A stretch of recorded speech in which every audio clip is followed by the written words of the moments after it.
Buenas noches, bienvenidos a la sesión mensual de la Agrupación Mexicana para el Estudio de la Hematología.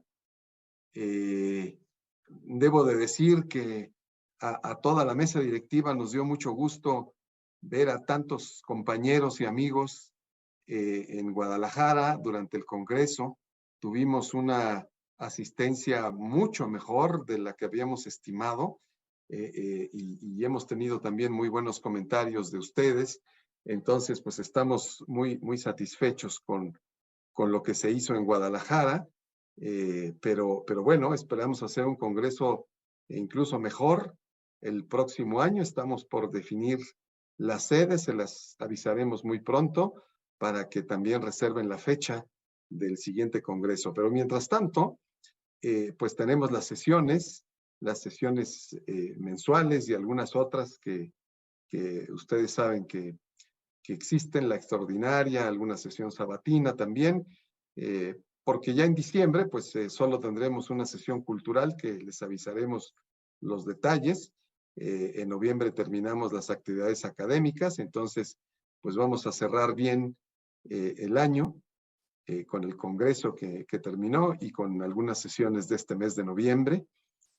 Aprovecho para decir a ustedes que hemos estado revisando la situación del seguro de vida que los socios vigentes tienen como una pues, prestación, como un derecho por ser socios vigentes de la agrupación. Y nos hemos percatado ahora que se va a hacer la renovación del seguro, que hay una proporción muy grande de socios que están vigentes y que tienen el seguro, pero que no está al día los datos que tienen ustedes que dar de sus beneficiarios.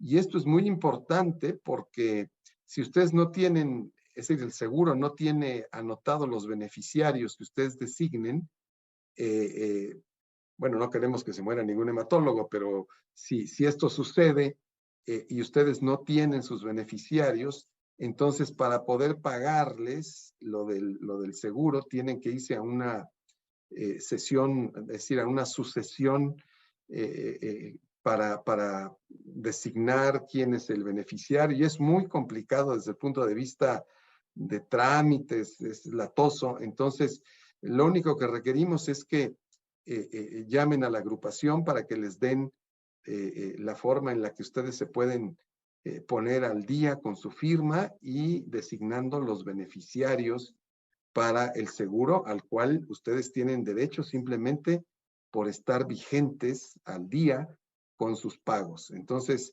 les recomiendo mucho a los que no lo tienen o si no lo saben, pues hablen para confirmarlo y que esto, pues, de nada sirve tener un seguro si no tenemos los beneficiarios actualizados. Entonces, es algo, pues, importante que les recomendamos hacer. Y bueno, sin más, pues pasamos a esta sesión de púrpura trombocitopénica inmune, que es lo que corresponde el día de hoy. Tenemos al doctor Best, al doctor Iván López de Guadalajara, para seguir con el tema de Guadalajara, y nos van a presentar un caso clínico y después tendremos la revisión donde participarán la doctora Perla Colunga de Monterrey y el doctor Drew Probran de Inglaterra. Pero bueno, más detalles se los va a dar en este momento la doctora de Michelis. En un momento está con ustedes y muchas gracias por estar aquí.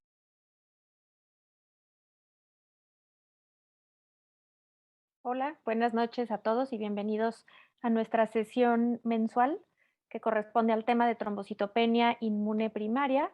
Ya los saludó el doctor Mellón, le damos la bienvenida a todos a nombre de toda la mesa directiva que ya nos conocen a todos y bueno, como todos ustedes saben, se agregó ya la vicepresidenta, que es la doctora Ángeles del Campo, que ya también pues es parte de esta mesa directiva hasta el próximo año. Antes de pasar a nuestra sesión del día de hoy, ya lo comentó también el doctor Mellón, pero queremos, pues, a nombre de la agrupación darles las gracias a todos, porque al final, pues, el congreso fue un éxito gracias a todos los que estuvieron ahí participando en las sesiones, en los pósters, y en la convivencia en general que tuvimos ahí, que fue muy exitosa. Entonces, gracias a todos por haber sido parte de esto. Y ya entrando a nuestra sesión del día de hoy, el tema es trombocitopenia inmune primaria. Nuestros dos ponentes ya de los temas en específico son la doctora Perla Colunga y el doctor Drew Provan, de Nuevo León y de Reino Unido, y la presentación del caso clínico corresponde al Hospital General de Occidente, Soquipan, en Guadalajara. Les voy a presentar ya un poco más a detalle a nuestros ponentes. La primera parte, la presentación del caso clínico, la va a presentar el doctor José Iván López Chávez, que es residente de hematología, y su profesor de curso es el doctor Carlos Best, que todos ustedes conocen muy bien, y el doctor Best estará con nosotros también al final en la sesión de preguntas y respuestas y en esta pues mesa redonda de discusión para poder discutir sobre el caso y sobre las dos ponencias que vamos a tener el día de hoy. Después de la presentación del caso, tendremos a la doctora Perla Colunga, que todos ustedes la conocen muy bien también, que tiene un interés pues muy profundo en los temas de citopenias inmunes. Es médico internista y hematóloga del Hospital Universitario de Nuevo León, profesora del servicio de hematología en dicho hospital, doctora en medicina, autora de múltiples publicaciones en revistas internacionales, miembro del Sistema Nacional de Investigadores, SNI-2, recientemente, miembro de las sociedades de hematología más relevantes en el mundo, y sus áreas de interés son el trasplante, linfomas y citopenias inmunes de forma muy importante también. Y Perla nos hablará en la primera parte sobre el tratamiento en primera línea en trombocitopenia inmune. Y después estará el doctor Drew Provan, que él es hematólogo en Reino Unido, profesor emérito de hematología autoinmune en la Escuela de Medicina de Londres. Él estableció el registro de trombocitopenia inmune en el Reino Unido, es autor de múltiples publicaciones en revistas internacionales, incluido de hecho el Consenso Internacional para Diagnóstico y Manejo de la Trombocitopenia Inmune en Adultos en su versión más reciente del 2019. Sus áreas de interés, como es pues muy claro, es la inmunohematología, trombocitopenia inmune, anemia hemolítica autoinmune. Él estará hablando de la otra parte, que es el manejo de la trombocitopenia inmune crónica.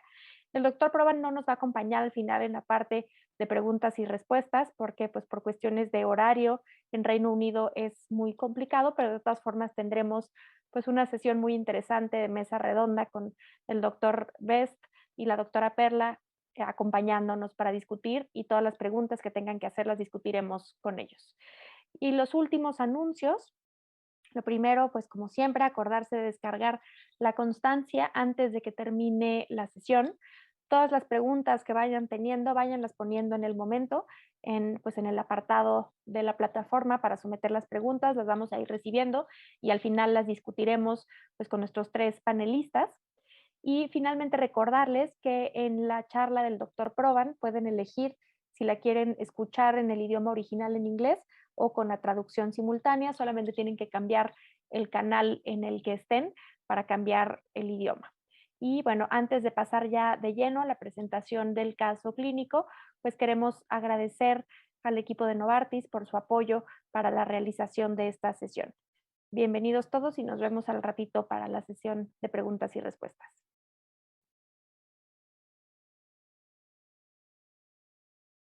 Buenas noches. Bueno, creo que ya vamos un poquito recortados de tiempo, así que vamos a iniciar con el caso clínico. A continuación, yo les voy a compartir el escenario clínico de una mujer de 43 años, la cual se presentó con trombocitopenia profunda asociada a un síndrome purpúrico húmedo, que para nosotros particularmente representó un reto terapéutico, ya que tempranamente durante su hospitalización desarrolló complicaciones hemorrágicas. Bien, se trata de una mujer de 43 años, residente de la zona metropolitana de Guadalajara. Los antecedentes heredofamiliares son los que pueden ver en pantalla, que pues bueno, de hecho no fueron relevantes para el caso clínico. Por otro lado, los antecedentes personales de interés destacó que ella no recibía ninguna vacuna o no recibió más bien ninguna vacuna contra SARS-CoV-2 o alguna otra inmunización asociada con causa o que cause trombocitopenia. Y además de datos de atopia, entre los que destaca reacciones alérgicas dermatológicas de tipo rash pruriginoso con la exposición al polvo y el pelo de gato. También cuenta con antecedentes de retos hemostáticos, entre ellos 2 cesáreas no asociadas, cabe mencionar, a datos de insuficiencia placentaria, y más recientemente una cirugía pues oftalmológica, todas estas sin complicaciones hemorrágicas.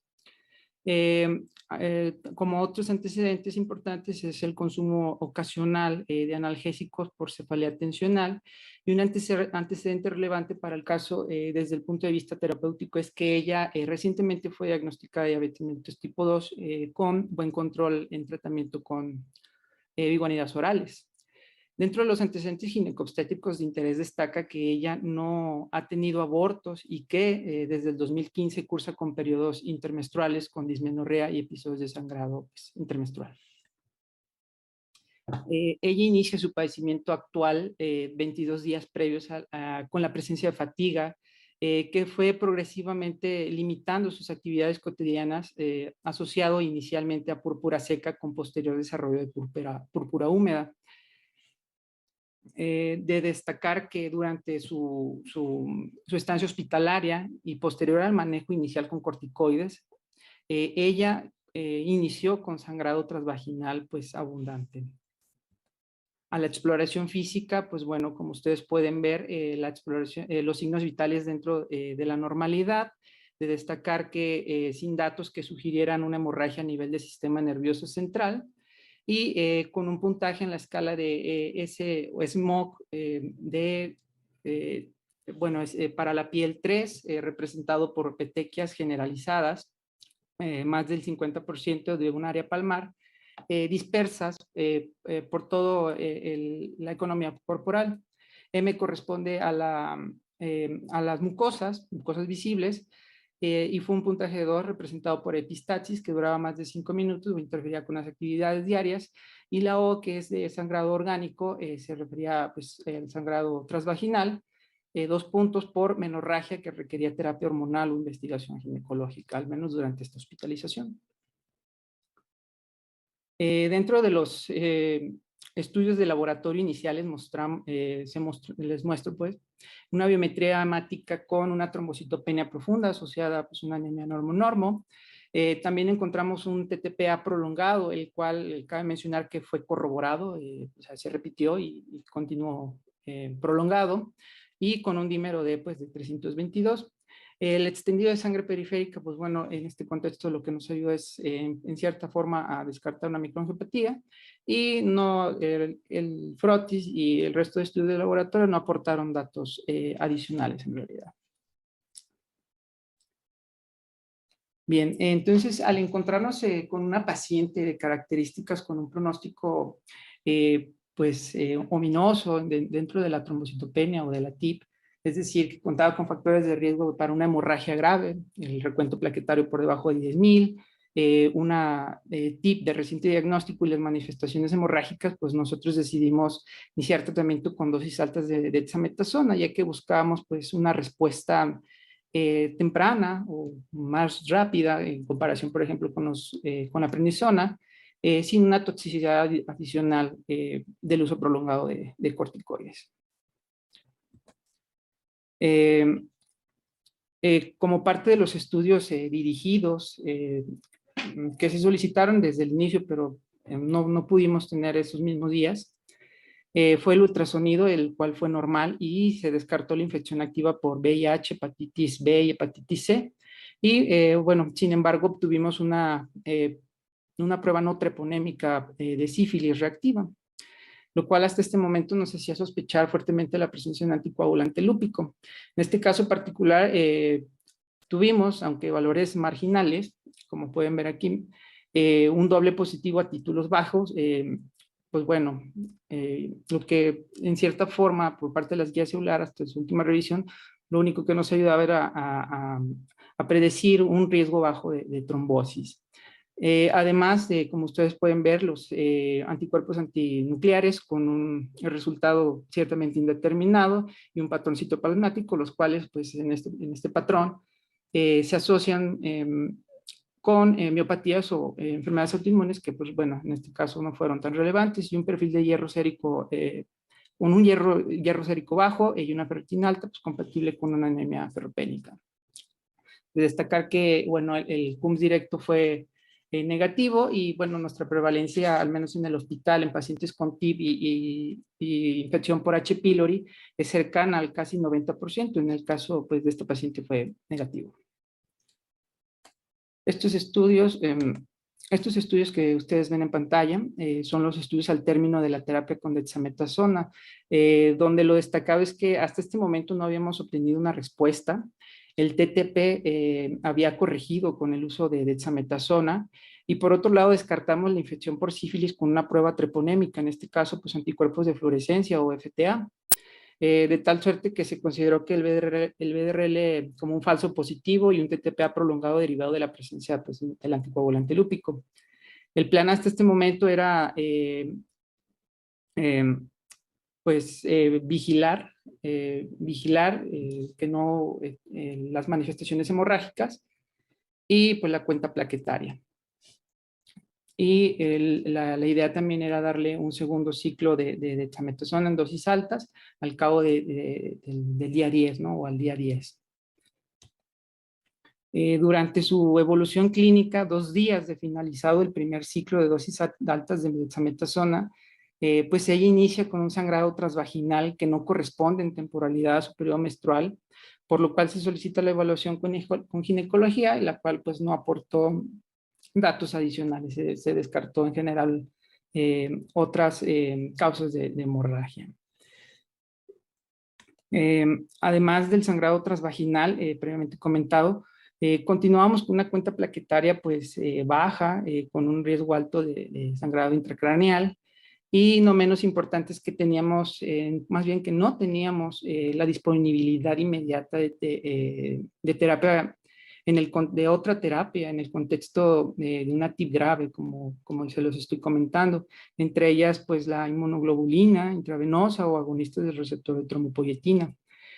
Por tanto, las decisiones terapéuticas inmediatas fueron, pues bueno, medroxiprogesterona 150 en inyección intramuscular o de depósito y transfusión plaquetaria.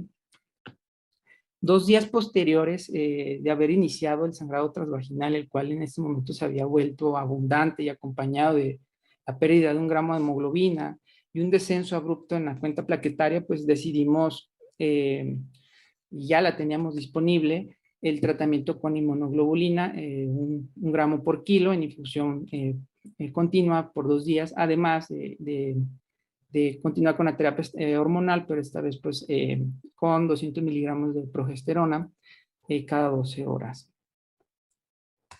Para el día 6 continuamos sin una respuesta plaquetaria y aún con manifestaciones hemorrágicas. Nuestro siguiente paso fue, bueno, como ustedes pueden ver aquí, estábamos al día 13 de las dosis altas de dexametasona del primer ciclo y al día más 4 de que se había proporcionado la inmunoglobulina. En este contexto, pues bueno, nuestro siguiente paso fue realizar un aspirado de médula ósea, ya que era un paciente pues sin respuesta a primera línea de tratamiento de inmunosupresión, y estrictamente pues la presentación clínica era con una visitopenia. Una vez confirmado en el aspirado de médula ósea, que no, más bien datos compatibles exclusivamente con TIP, se planteó una tercera línea con rituximab, agregando pues el segundo ciclo, que ya pues en temporalidad era correspondiente de dexametasona en dosis altas. Estas son las imágenes del aspirado, no me detengo mucho porque pues bueno, no son las más representativas, pero pues fue un aspirado compatible con una trombocitopenia inmune primaria, es decir, con hiperplasia megacariocítica y un incremento en la celularidad sin datos de displasia. Hacia el día 14 de la estancia hospitalaria se documenta una respuesta parcial, como pueden ver aquí, una cuenta plaquetaria de 20.000, es decir, recuento más del doble del valor basal y, lo más importante, sin manifestaciones hemorrágicas. Entonces aquí el plan fue pues vigilar y esperar que se mantuviera la respuesta al menos por 2 días consecutivos. El resto de estudios laboratoriales pues fueron normales, aquí nada más resaltando que el TTPA continuaba, ya no continuaba prolongado. Hacia el día 14, pues bueno, 14 de octubre, Ya contábamos pues con la respuesta que ustedes pueden ver aquí, continuamos con una respuesta parcial. Las plaquetas se mantuvieron, no desarrolló nuevamente episodios de sangrado. Es por eso que nosotros decidimos pues dar el egreso hospitalario, una respuesta parcial, datos de alarma, la realización de un nuevo perfil de síndrome antifosfolípido 12 semanas posteriores y profilaxis con aciclovir por el tema del rituximab. Sin embargo, 3 días después, en consulta externa, pues se documentó una pérdida de la respuesta, un descenso del recuento plaquetario, sin embargo, sin manifestaciones hemorrágicas o un síndrome purpúrico. En este momento teníamos acceso ya al trombopac, no lo teníamos previamente, por lo que proporcionamos pues, o agregamos terapia con trombopac, 50 miligramos bioral cada 24 horas, y se continuó las mismas, o sea, lo que ya se tenía planeado de los ciclos de rituximab. Y en este momento agregamos ácido micofenólico, 2 gramos por día. En la última visita que tenemos registrada ya en consulta externa, pues bueno, como ustedes pueden ver, se documenta una respuesta plaquetaria, igual parcial, no había manifestaciones hemorrágicas, no eran más de 100,000, pero eran arriba de 70. Y bueno, bueno, respuesta parcial y las siguientes manifestaciones. Ella continuaba pues con fatiga, por supuesto una angustia constante por el recuento plaquetario y pues no menospreciar los efectos secundarios de los corticoides, ¿no? Ella nos hizo un acné grado 2 que pues bueno, se fue tratado por parte de dermatología. Diabética, un buen control metabólico durante la estancia hospitalaria y después de, ya no desarrolló manifestaciones hemorrágicas y sin complicaciones secundarias por las terapias inmunosupresoras. Bien, finalmente en este gráfica lo que pretendo es darles o mostrarles la evolución del paciente. Tenemos una paciente que llega al servicio con epistaxis, gingivorragia y púrpura. El día 26 iniciamos el primer ciclo de dosis altas de dexametasona. En la estancia hospitalera, como ustedes pueden ver, pues no conseguimos una respuesta plaquetaria y inició con sangrado transvaginal al día posterior, determinadas las dosis altas. Ese día, como se los comenté, bueno, la propuesta o lo que hicimos fue una terapia hormonal acompañada de plaquetas, ya que no teníamos en ese momento nada más disponible. La inmunoglobulina la tuvimos hasta ya 2 días después, que justo coincidió con un descenso de las plaquetas, como pueden ver, a 1000, y se exacerbó el sangrado transvaginal.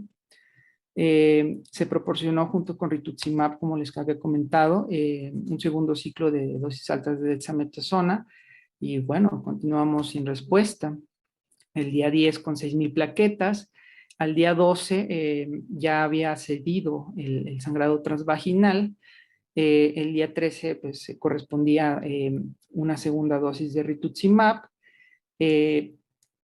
Ya habíamos logrado una respuesta, como pueden ver, de 20 a 23,000. Se da el egreso hospitalario, la vemos en consulta externa, les comentaba, se pierde la respuesta. En ese momento se inicia el trombopac y se continuó con las dosis pendientes de rituximab. Y bueno, con esto finalizo. Creo que las preguntas van al final. Muchas gracias.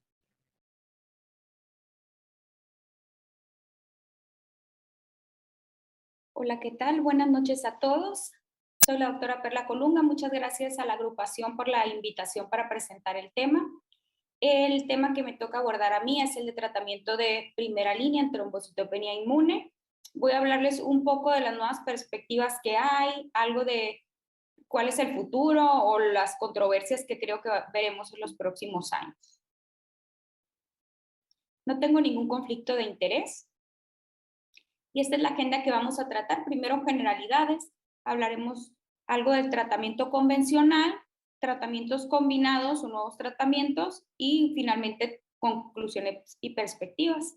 Sabemos que la incidencia de esta enfermedad pues es de 3 a 5 casos por cada 100,000 habitantes, teniendo 2 picos, el primero entre pacientes jóvenes, como nos presentaba en el caso, 20 a 30 años, y otro pico después de los 60 años, y como dato relevante, se puede desarrollar una enfermedad crónica hasta en el 70% de los adultos. Ahora se sabe que respecto a la fisiopatología, pues no solamente están implicadas la presencia de autoanticuerpos plaquetarios y la destrucción, sino también podemos tener una pobre producción o anormalidades en los megacariocitos, niveles apropiados de TPO y también la participación de la citotoxicidad mediada por células.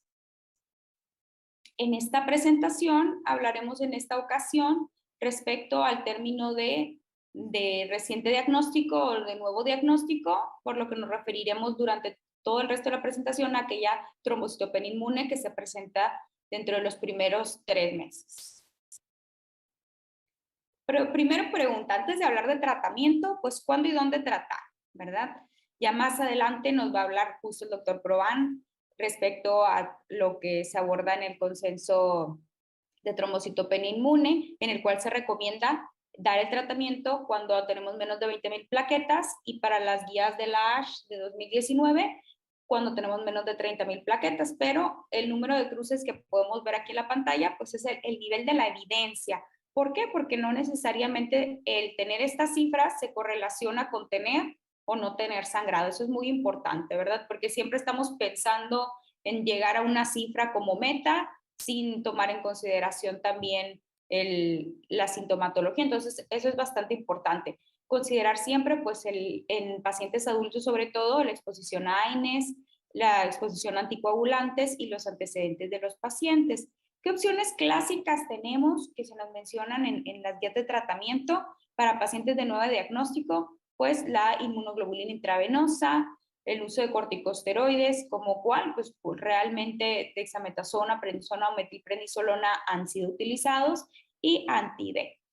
Y como dato relevante, en esta última actualización de 2019, se considera para las guías del ASH el uso de rituximab en casos en donde el paciente y el médico deseen alcanzar por mayor tiempo una remisión.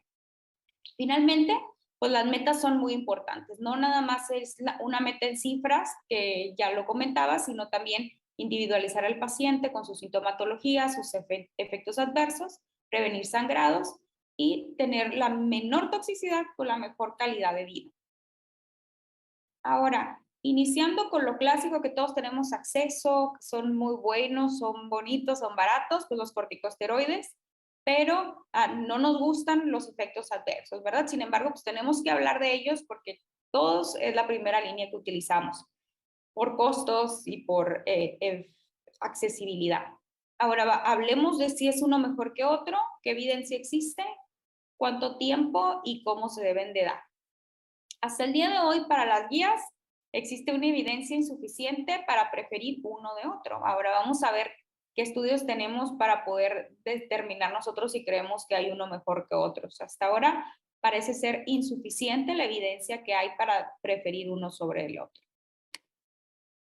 Respecto a la prednisona, pues las dosis ustedes las conocen, es de 0.5 a 2 miligramos por kilo de peso, se da no más de 6 semanas, es la recomendación, idealmente entre 2 a 4 semanas. El pico de respuesta ocurre entre los 7 y los 14 días.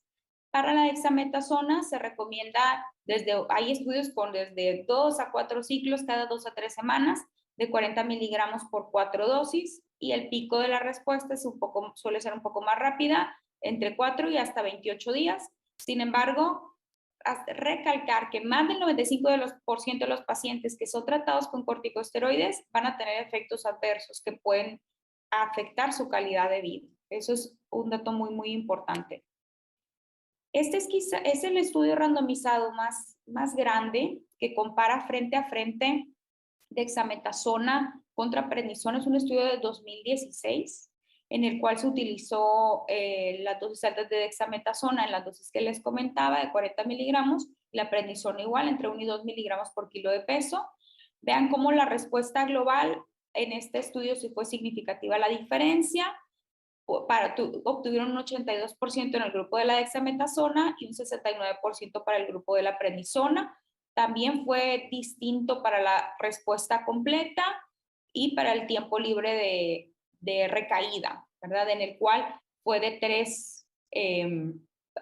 tiempo de respuesta de 3 para dexametasona y de 6 para prednisona. La respuesta sostenida no fue significativamente distinto en este estudio. Ahora, yo les muestro el estudio más grande, sin embargo, ahora tenemos posterior a la aparición de ese estudio, la presentación también en el año de 2016 de esta revisión sistemática y metaanálisis, que aunque fueron incluidos más estudios, finalmente estos 5 pudieron ser incluidos dentro de un verdadero metaanálisis. Vean cómo el que mayor pacientes tiene es el estudio previo que les comenté, con 192, y posteriormente tenemos otros estudios más pequeños, pero igual también bien diseñados. Igual todos homogéneos en pacientes de nuevo diagnóstico, en el cual se utilizó la dexametasona desde 1 hasta 3 ciclos.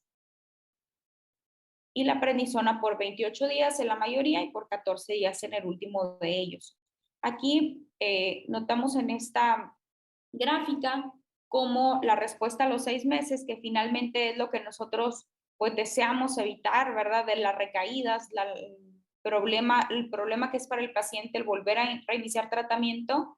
Y pues no, aunque pareciera que había una tendencia a favorecer a la dexametasona, realmente pues cruza la línea de identidad y el riesgo relativo que para favorecerlo es de 1.16, no significativamente distinto. Quiere decir que no hay una evidencia hasta el momento suficiente para decir el que tenemos una mejor respuesta, una respuesta sostenida con el uso de uno contra otro corticosteroide. Sin embargo, la respuesta completa y la respuesta a los 14 días, respuesta de cualquier tipo, sí pudo ser significativamente distinta, favoreciendo el uso de la dexametasona. Entonces, como lección de los corticosteroides, pues finalmente podríamos utilizar la dexametasona cuando deseamos una respuesta rápida, que yo creo que todos queremos una respuesta rápida, ¿verdad? Y en cuanto a los eventos adversos, también parecía haber aunque esto no fue sometido a metaanálisis como tal, o sí se presenta pues toda la serie de eventos adversos en los cuales podemos ver, por ejemplo, cómo la ganancia de peso fue menor en los pacientes que utilizaron las dosis altas de dexametasona, fue menor, y también fue menor en la toxicidad gastrointestinal, ¿verdad? Que yo creo que esos son de los 2 problemas que más deterioran la calidad de vida del paciente. Tanto en inmunoglobulina intravenosa no me voy a detener mucho, puesto que es una muy buena opción para pacientes que queremos una respuesta rápida, pero pues ya todos lo vemos en nuestros hospitales, solemos tener un gran problema para poder administrar el medicamento por el costo. La dosis que se suele utilizar es de 1 miligramo por kilo por día por 2 días, y como ventaja sabemos que actúa bastante rápido, no en todos los casos, pero en la mayoría.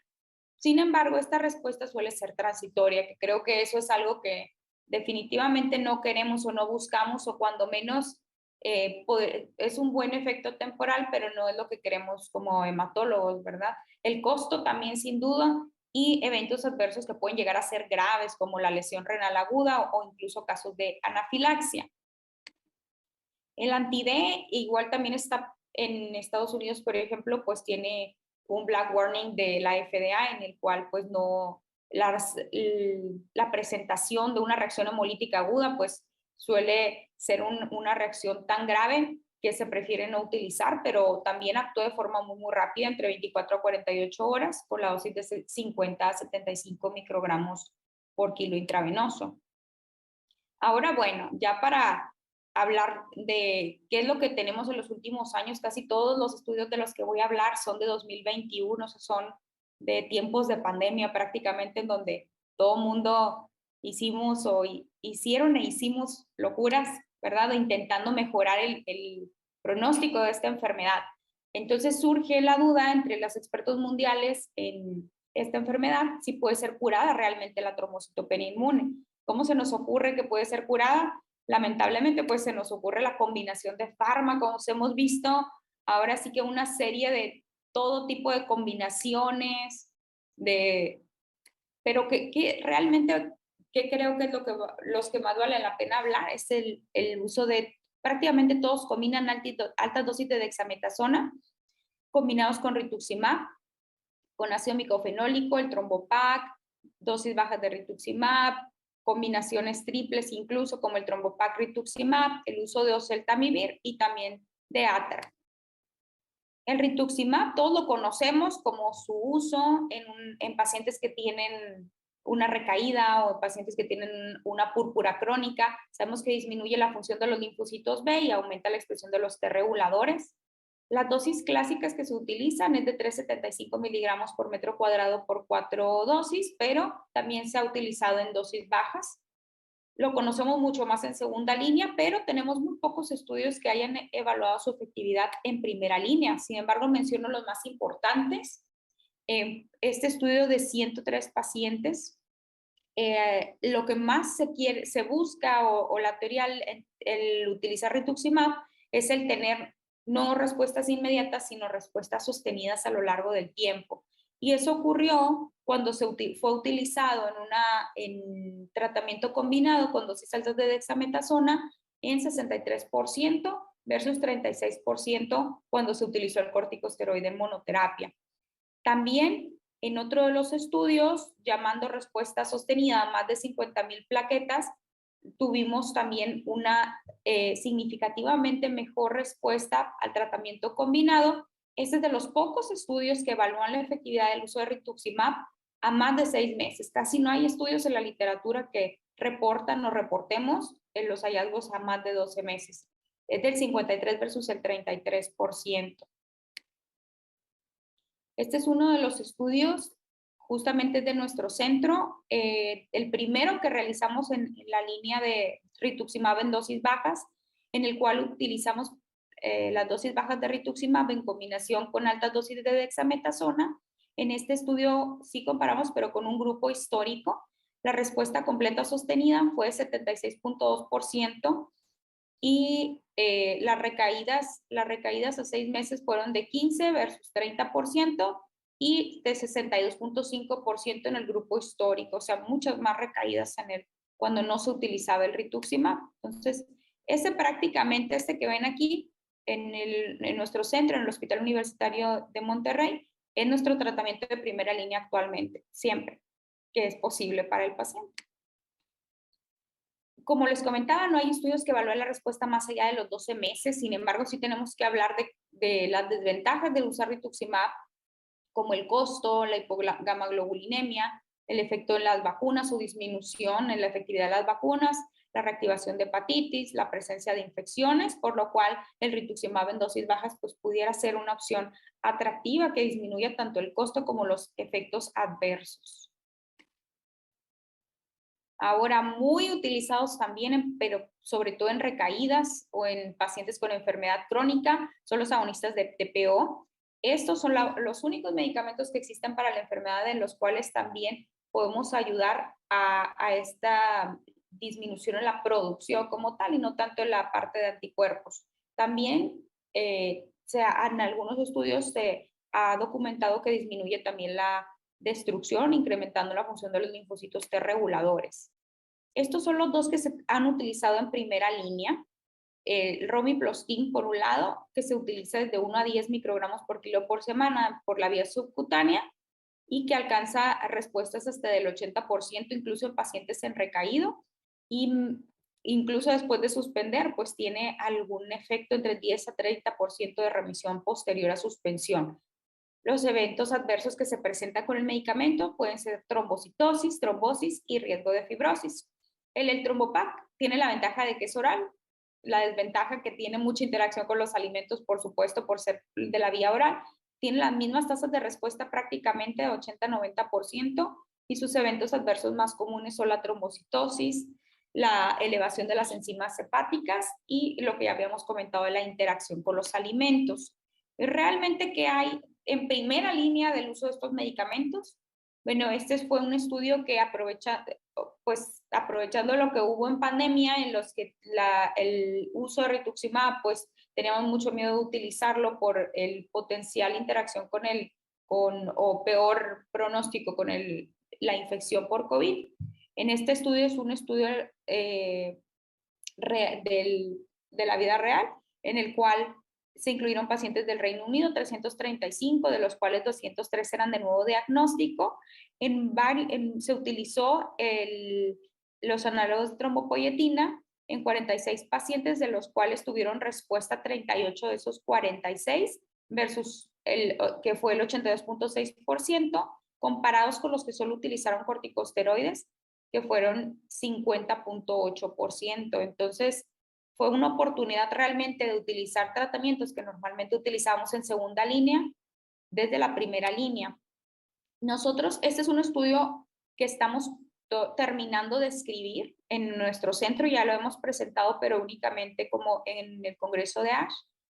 Nosotros utilizamos Romiplostim en esta dosis de 2 microgramos por kilo por semana, 4 dosis, y Rituximab 100 miligramos semanales, combinados con nuestras altas dosis de dexametasona. Esto lo hicimos un estudio piloto, porque previamente ya habíamos tenido la oportunidad de otro estudio que les voy a presentar después, utilizando el Trombopac.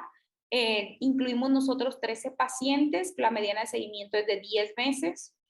Tuvimos respuestas globales de 92.3% y completas en 84.6%. La respuesta fue tan rápido como en 7 días, sin embargo, 6 de los pacientes tuvieron recaídas. O sea, tuvimos respuestas rápidas, bastante efectivas, pero sin embargo, lo que más queremos evitar, pues sí presentamos en 6 pacientes recaídos. No somos los únicos que lo hemos utilizado. También se ha utilizado el Trombopac, ¿sí? Estos análogos de la trombopoyetina en primera línea, en combinación con dexametasona. En este estudio se utilizó el Trombopac desde 25 hasta 75 miligramos por 12 semanas completas, que eso sí es diferente al estudio que nosotros realizamos. Fueron 12 semanas completas más la dexametasona del día 1 al 4. El objetivo primario fue conocer, no si tenían o no respuesta, sino la duración de la respuesta una vez que se suspendieran las 12 semanas del medicamento. Y como dato interesante, 26 de 40 pudieron sostener su respuesta 6 meses después de que se suspendió completamente el tratamiento, y solamente 2 recayeron. El resto tuvieron respuestas hasta por 3 años completos. Nosotros hicimos este estudio, un ensayo clínico publicado en Blood, no aleatorizado, fue abierto, donde se incluyeron 12 pacientes, donde hicimos esta primera combinación del Trombopac con dexametasona. Todos los pacientes alcanzaron una respuesta. La respuesta completa a los 6 meses fue de 50% y cualquier tipo de respuesta fue de 75%. Como pueden ver, lo que utilizamos fue una sola tableta de 50 miligramos de Trombopac diariamente por las 4 semanas y dexametasona 40 miligramos por día del día 1 al 4. Las supervivencias libres de recaída a 12 meses fueron tan buenas del 66.7% en esta cohorte de pacientes. También ha sido utilizado el ATRA. Como sabemos, pues tiene efectos inmunomodulatorios y también estimulantes de la trombopoiesis. Este fue un ensayo de fase 2 en 132 pacientes. Estas eran las dosis utilizadas. También todos fue publicado en el 2021 en Lancet Hematology. Y todos sabemos también los efectos adversos que puede tener el ATRA. Era utilizado en esta dosis de 20 miligramos al día, o sea, 10 miligramos 2 veces al día, por 12 semanas completas, y dexametasona del día 1 al 4 de 40 miligramos por día, y comparados contra solamente el uso de dexametasona 40 miligramos por día. La respuesta fue sostenida en el tratamiento combinado de 68% versus 41%, pero como comentaba, pues los eventos adversos al utilizar ATRA, pues en el grupo combinado, fueron de piel seca, un mayor porcentaje de cefalea y de insomnio. En este estudio no se estudió la calidad de vida como tal, solamente se reportaron los efectos adversos. Este estudio también fue publicado en el 2021, también en Lancet Hematology, en el cual se utiliza oseltamivir combinado con dexametasona versus dexametasona en monoterapia, un estudio fase 2 de 96 pacientes, en los cuales el oseltamivir era administrado 75 miligramos cada 12 horas, que es la dosis que conocemos, pero en lugar de los 5 días que se utilizan para influenza, fue de 10 días, con la dexametasona en la dosis habitual de 40 miligramos por día por 4 días. El tratamiento combinado tuvo unas tasas de respuesta mayores de 86 versus 66% al día 14. La respuesta a 6 meses, que tanto nos importa sostenida, fue 53% para el grupo combinado versus 30% para el grupo que lo recibió en monoterapia. Eso sí fue significativo. Sin embargo, a 12 meses, aunque pareciera ser mayor en el grupo de tratamiento combinado, de 36 versus 26%, no fue significativamente distinto. Pero bueno, el oseltamivir realmente es un medicamento de un costo muy accesible y muy bien tolerado. Este es el estudio que bastante tenemos conocido, el estudio de FLIGHT, en el cual se utiliza el micofenolato de mofetilo en 120 pacientes que fueron aleatorizados 1 a 1 a recibir solo el corticosteroide versus 1 gramo cada 12 horas, es decir, 2 gramos totales al día del micofenolato. En este estudio tuvieron una respuesta completa del 91.5% comparado con 63.9%. Pero pues fue muy sonado y todos estamos muy bien enterados que tuvieron una menor calidad de vida. Esto es secundario a que los pacientes que utilizaron el ácido micofenólico reportaron tasas mucho más elevadas de fatiga y de eventos adversos gastrointestinales. Y pues no puedo hablar de trombocitopenia inmune sin hablar el costo a pagar, ¿verdad? El costo es muy alto cuando utilizamos, pues ya vimos ahí muchas novedades. En mi mismo centro hemos utilizado medicamentos de segunda, de tercera línea, pero sí tenemos que decir que el costo del uso de cortisona pues es significativamente mucho más bajo que el utilizar nuevos medicamentos. ¿Cuáles son las que creo yo que son las direcciones futuras? Pues vamos a seguir buscando ahí la cura de la enfermedad. Tenemos nuevos medicamentos que se están utilizando en pacientes refractarios o en recaída. Seguramente veremos más combinaciones de fármacos, cuándo suspender medicamentos, cuándo suspender análogos de TPO, cuáles podrían ser otras opciones de tratamiento. Sin duda, la siguiente búsqueda ahora es el encontrar la calidad de vida en los estudios de investigación y, como en el caso que presentaron, pues el manejo debe ser individualizado y tratar de equilibrar el beneficio dando la mínima toxicidad. Yo les agradezco mucho por su atención y aquí tenemos los datos de contacto para cualquier pregunta fuera del foro. Estamos ahora sí que listos para recibir las preguntas que tengan para nosotros. Thank you for asking me to speak at your meeting. It's a real pleasure. I'm Drew Provan, and I'm one of the haematologists at the Royal London Hospital in London, UK, and I'll be talking about ITP, chronic ITP. I'll be talking about changes that have come about over the last 2.5 years because of the pandemic, changes in prescribing, and also some of the new treatments being developed for ITP. These are my disclosures. So I will talk briefly about ITP and then touch on the pandemic. I'll look at some of the older treatments, steroids, rituximab, and then discuss pandemic's prescribing, how we've been treating patients during the pandemic. I'm going to spend some time looking at thrombopoietin receptor agonists and then talk about the latest, the newest TPO receptor agonist, which is avatrombopag.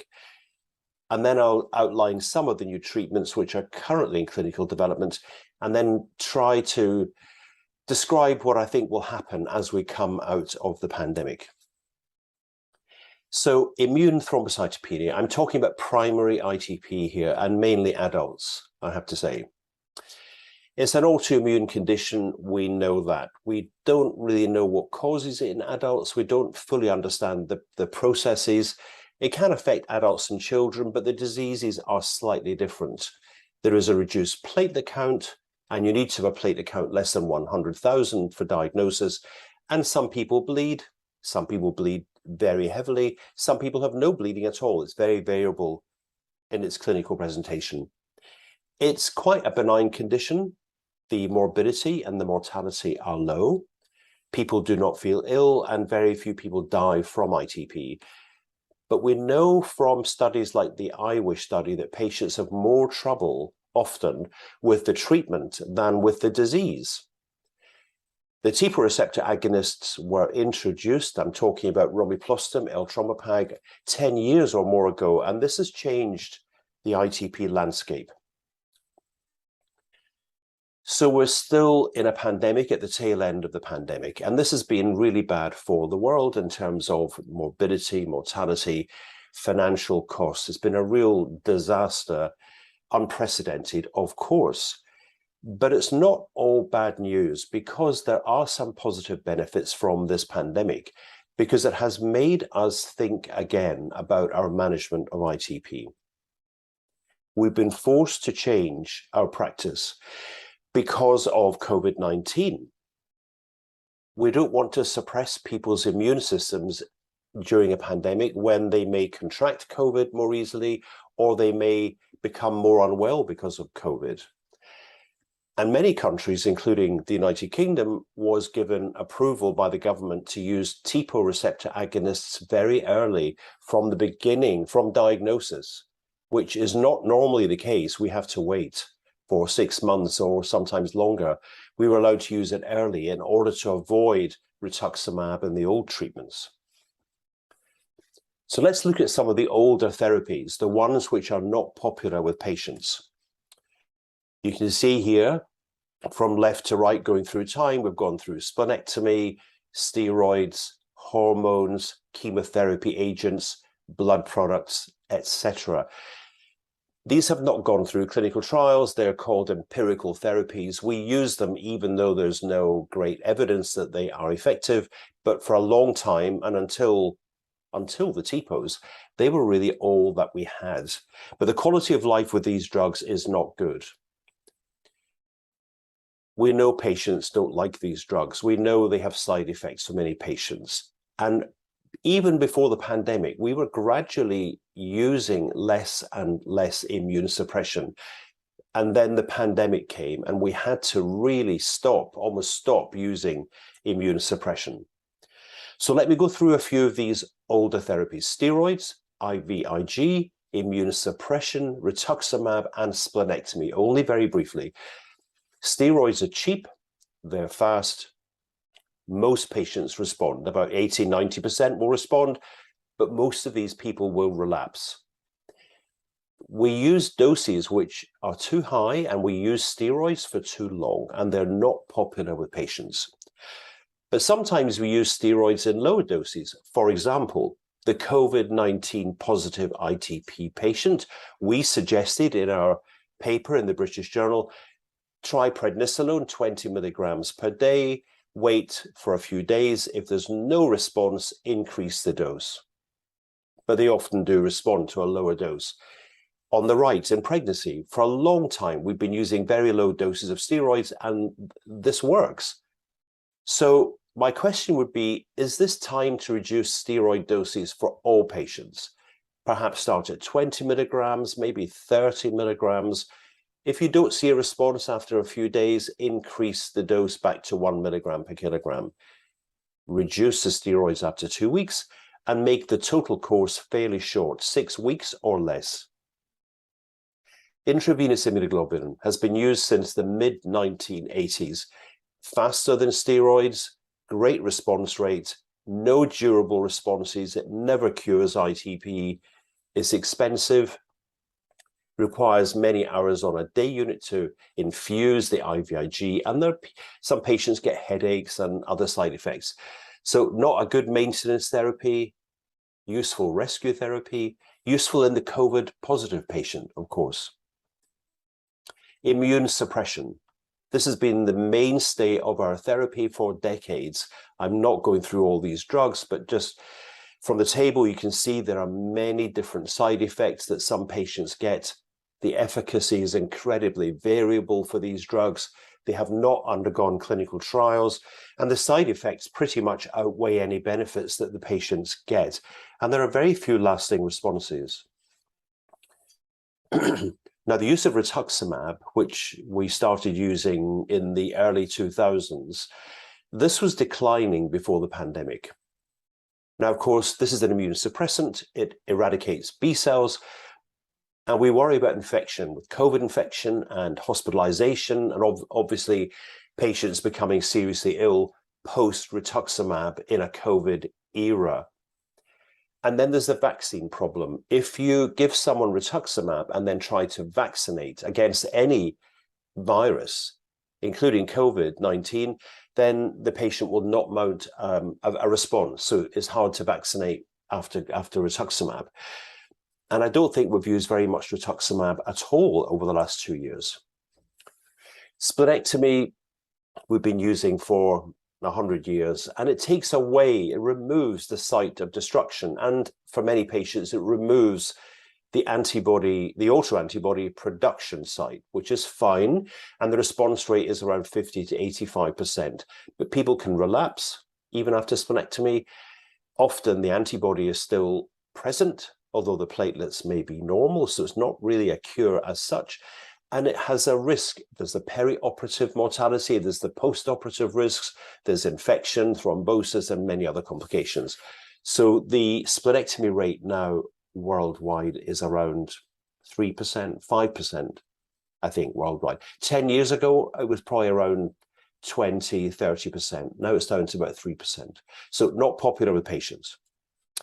So what did we do in terms of prescribing during the pandemic? Did we simply stop all immunosuppression?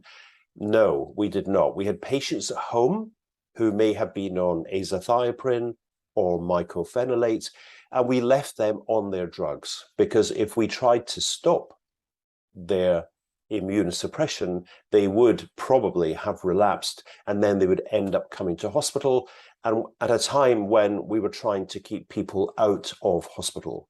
So if they were stable, we left them on their drugs, which is the best way to do it. But we started very few patients on immunosuppression. So no new prescriptions, but those on immunosuppression could stay.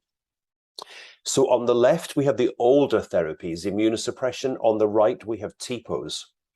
So looking at the left, immunosuppressants, the evidence base for efficacy is very weak, no trials. They are slow, they predispose to infection. Many of them are teratogenic.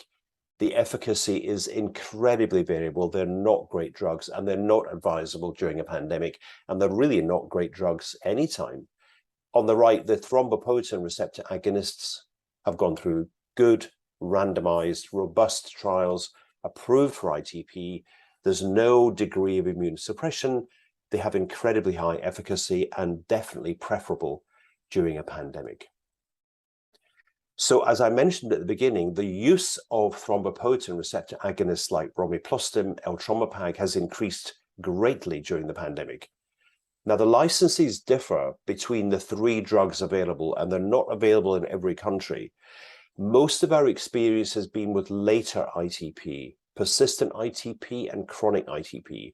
The trials were not designed to look at early ITP, but the data do suggest that the drugs work very well if used early, and possibly you may see more treatment-free remissions. So let's have a look at the TPOs. We have 3 worldwide. As I said, they're not available in every country.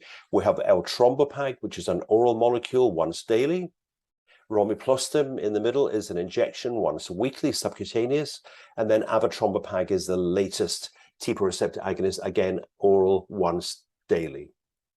You can see that the licenses differ. Eltrombopag and romiplostim can be used in adults and children because of the trial data. Avatrombopag will only be for adults. And you can see the times that they can be used. For example, avatrombopag is only for adults with chronic ITP. So ITP from 12 months or beyond. Romiplostim can be used earlier, and likewise, eltrombopag can be used earlier. So I'll show you just some pivotal data from these 2. I won't show too much, but just to show you that they do work. Eltrombopag, this is the 6-month randomized study of eltrombopag versus placebo. Eltrombopag in the green circle, placebo in the pink square. Eltrombopag raises the platelet counts above the target of 50,000, which was the trial design, throughout the duration of the 6-month study. And then at the end, which is on the right, you can see without tapering, the drugs were simply stopped, and then the platelets went back to baseline again. This is bleeding for patients on drug in the green circles and placebo in the pink squares. Those on drug had less bleeding than those on placebo, but at the end of the study here, 6 months, drug was stopped, the bleeding went back to baseline, which is pretty much what you would expect. Many of the trial patients came in on immunosuppression or maybe some steroid. 60% were able to stop, where it was only 32% for placebo. For comparison, this is romiplostim, again, 6-month double-blind randomized. Those on drug, ignore the two panels. One is splenectomized, one is non-splenectomized. But let's look at splenectomized. You can see that those on drug, the solid squares, respond and get above the target of 50. Those on placebo do not. So overall, these drugs have incredibly high efficacy, 80% or greater. So more than 4 out of 5 patients will respond to these, irrespective of how severe their ITP is. Well tolerated, platelet counts rise, bleeding gets better, and the quality of life is good. Patients like oral therapies compared to other modes of administration. Physicians and other healthcare workers like oral therapies. Now let me touch upon avatrombopag, which is the latest of the TPO receptor agonists to be approved. Now, this is a small molecule. It has 6 rings, unlike eltrombopag, which has 4 rings. There's an animation here to show you the structure. There are 2 sulfur atoms you can see, which are not present in eltrombopag. So it's not simply eltrombopag with an extra atom. It's a different molecule, but it's still a small molecule. This is not protein. This is a small chemical molecule. Now here we see the thrombopoietin receptor. This is the megakaryocyte membrane. This is inside, this is outside. This is native thrombopoietin, which would bind here. And this is the same site as romiplostim binds. So these bind to the same extracellular portion of the thrombopoietin receptor, and they activate this pathway, generating platelets. Eltrombopag, small molecule, avatrombopag, small molecule, both bind to the same site on the transmembrane portion of the megakaryocyte membrane, stimulate the same pathway as native TPO and romiplostim, and stimulate platelet production. Interestingly enough, unlike eltrombopag, the area under the curve does not differ between different ethnic groups. You have to reduce the dose of eltrombopag in East Asians, but not with avatrombopag. And also, avatrombopag is better if you take it with food, unlike eltrombopag, where you have to avoid certain foodstuffs. There are 2 main trials, phase 2 and phase 3. I'm not discussing phase 2. Phase 2 was the dose-finding study, but phase 3 was a 6-month double-blind, randomized controlled study of 49 patients. They were all adults with ITP for more than 12 months or greater, so chronic ITP, and they stratified their results by splenectomy status, platelet count, and concomitant medication. And this is exactly the same as the eltrombopag studies did as well. Their primary endpoint was the number of weeks with a platelet count of 50,000 or more without the use of rescue. As I said before, they were adults. They had to have ITP for 12 months. They had average platelet counts less than 30. Very standard inclusion criteria. Exclusion, that has to be primary immune thrombocytopenia, so no secondary immune thrombocytopenia. And these are the endpoints, again, just to reiterate these. The primary endpoint they were looking for was the cumulative number of weeks of a platelet response, and a response was a platelet count of 50 or greater during the 6 months without the use of rescue. Secondary endpoint was the platelet response at day 8.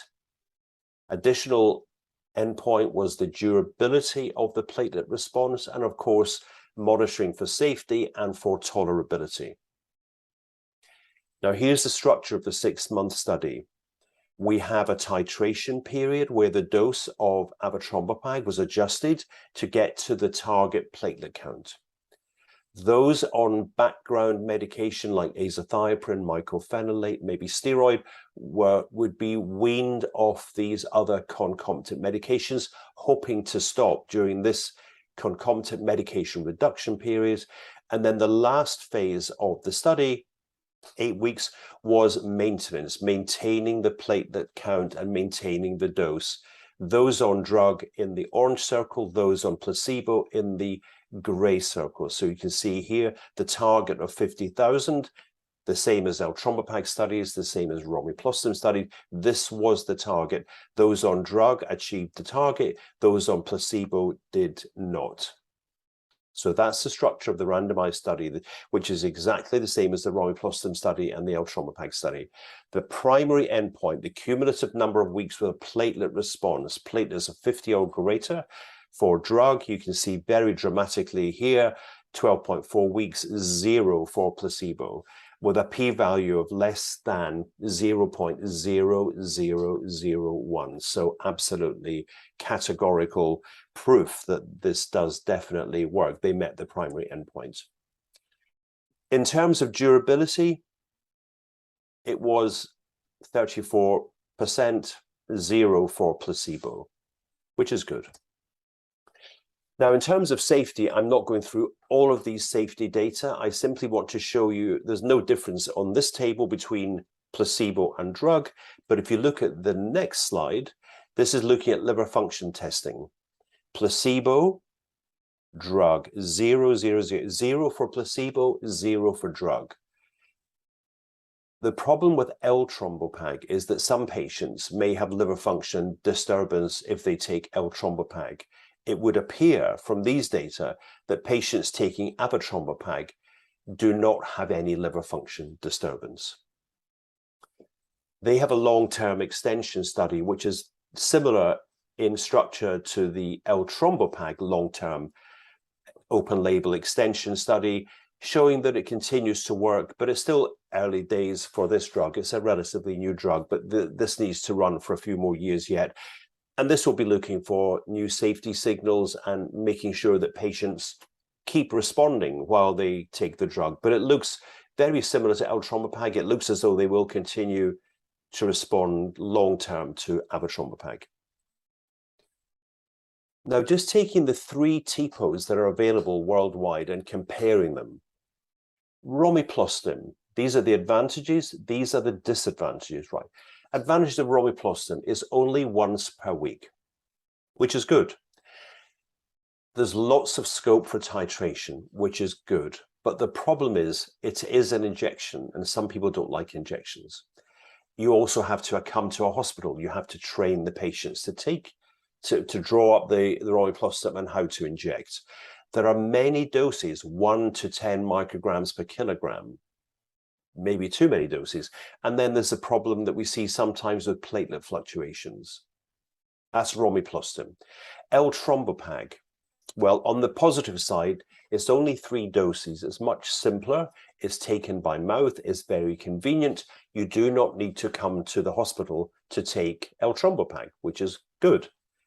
However, on the minus side, there are dietary restrictions. You have to avoid certain foods before and after you take the drug, or the drug does not work. There are compliance issues because of that. There is liver function disturbance, as I mentioned earlier, and you also have to reduce the dose for your East Asian patients because of the way the drug is metabolized. So these are the disadvantages of L-Trombopag.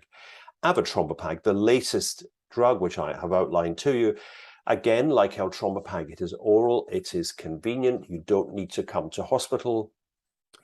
You do not need to modify your diet. In fact, it is best if the patient takes it with their meal, which is very different to L-Trombopag. There is no liver function disturbance, as I showed you from the safety data a few slides ago. There is no dose reduction in the East Asian patients, unlike L-Trombopag, where you do have to reduce. There is no need to visit hospital. The only downsides I can think of is that the dosing may appear slightly more complex, but it's not. And the license is for chronic ITP, unlike the other 2 TPOs. This one is for adults with ITP for 12 months or longer. That's the only real disadvantage that I can see. Now, we've been noticing for some time now, since the thrombopoietin receptor agonist romiplostim, L-Trombopag, were approved, we've been noticing that we can taper patients off the drug and they end up on no treatment at all. You get these sustained responses off treatment, which was never predicted from the studies. And the reason it was not predicted from the studies was because in the studies, the drugs were simply stopped at the end of the 6-month study. There was no tapering. There was no gradual weaning from the drug. The drug was simply withdrawn and everyone relapsed. But in the real world, we taper the drugs after 6 months, perhaps, and we can get 1/3 of patients off drug. These are romiplostim data. 32.5 can come off and be on no treatment. Even in the worst, even in the most difficult cases of ITP, this can happen. 2/3 will remain on drug. The same for eltrombopag, and I suspect it will be the same for avatrombopag. This is a class effect. The thrombopoietin receptor agonist class in general, you can expect 1/3 of patients to come off and be drug-free with a good platelet count, and 2/3 will continue. Now, we divide ITP into stages: newly diagnosed for the first 3 months, and then we have persistent from 3 to 12 months, and then chronic from 12 months. And these are arbitrary stages that we designed really so that we could compare trial data between different drugs. It was for some consistency and standardization, but it's the same disease. It doesn't suddenly become a different disease when you get to the persistent stage and then suddenly becomes a different disease. It's the same disease. It's just continuous. So given the fact that these are arbitrary stages, the guidelines, the international consensus report, the American guidelines, the German guidelines, and others recommend using these drugs much earlier than we have been doing. Don't use the TPOs as a last resort. Use them early. If you use them early, you avoid exposure to chemotherapy drugs, immunosuppressives, steroids, and other drugs which have side effects and are not well tolerated. You avoid all those if you use a TPO early. But even although the TPO receptor agonists are amazing drugs, we still need other types of drug for ITP, having gone through clinical trials. So on the left, we have 2 types of drug approved worldwide. The first class is the thrombopoietin receptor agonists: romiplostim, eltrombopag, avatrombopag, and others to come. And then the spleen tyrosine kinase inhibitor, the SYK inhibitor fostamatinib. These are the 2 approved classes worldwide. On the right, in development, we have anti-FcRn. This is the anti-neonatal Fc receptor drugs, where the data from the studies so far look very promising. BTK inhibitor, Bruton tyrosine kinase inhibition, works well in ITP, and again, the early data look very promising. Inhibition of complement, the data from the early studies look promising. And there are other classes also in development. So in a few years' time, I suspect we will have somewhere between 4 and 6 classes of therapy: TPOs, SYK inhibitor, anti-FcRn, BTK inhibitor, complement inhibitor, and probably others too, which is good for patients because these will all have undergone randomized, double-blind clinical trials, unlike mycophenolate, azathioprine, rituximab, where they haven't undergone trials. So what do we do now, given the fact that we're coming out of the pandemic? We're at the tail end of the pandemic, one hopes. Do we really want to go back to the way we treated patients in 2019 before the pandemic hit? Patients are very unlikely to want that. Doctors are very unlikely. We don't want to do this either. We don't want to go back to rituximab and azathioprine and pretty ineffective therapies. But then if you look at the COVID TPO model, the thrombopoietin receptor agonist model, where TPOs are used much more and instead of immunosuppression, this becomes quite expensive. And given the fact that the COVID pandemic has had a huge financial impact on every country, to support the country, the government have had to bail out many businesses and individuals. So the countries are short of money, and these are expensive drugs. And this is going to vary by country. I think some countries like America will be able to continue to use TPOs a lot, whereas other perhaps poorer countries will not have the luxury of TPOs. They'll have to use the cheaper drugs, which don't work so well. So let's look at the advantages and disadvantages. On the left, using TPOs. Well, we know these drugs are fairly quick. I mean, they're not instant, but they're fairly quick in their action, 7 days to work. The efficacy is very high, 80%, 85%, 90%. Most patients will respond. You have the possibility of the treatment-free responses that I mentioned. 1/3 of patients may come off the TPO.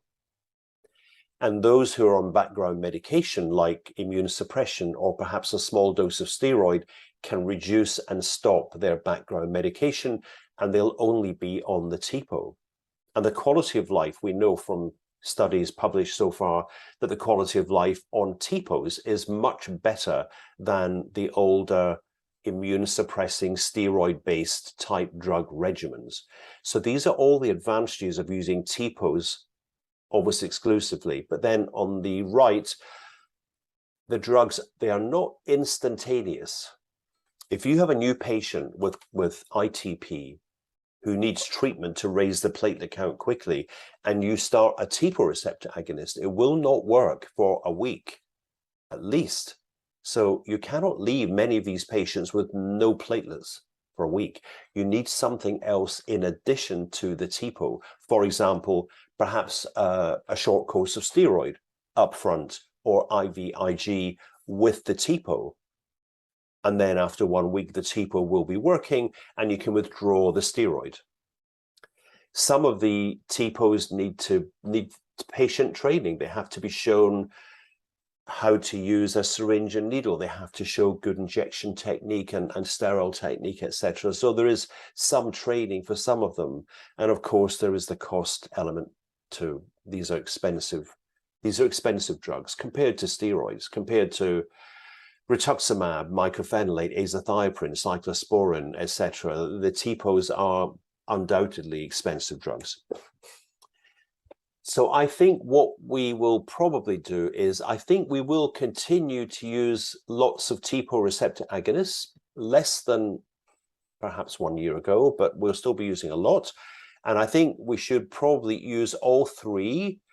If you start romiplostim and then it fails, try eltrombopag, and if it fails, then try avatrombopag, or whichever order you want. But what I'm saying is to use all three before you give up, because you can fail one TPO but respond to another.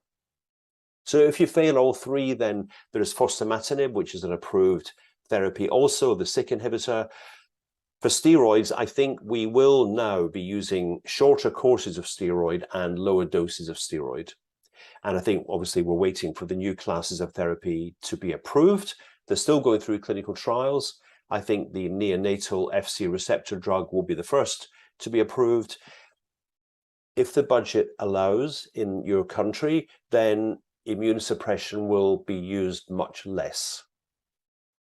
Now, there is the guideline issue, the ASH guidelines, the consensus guidelines, other guidelines. These were written just before the pandemic, and our practice has changed, so the guidelines need to be updated, and we're working on the consensus guidelines now.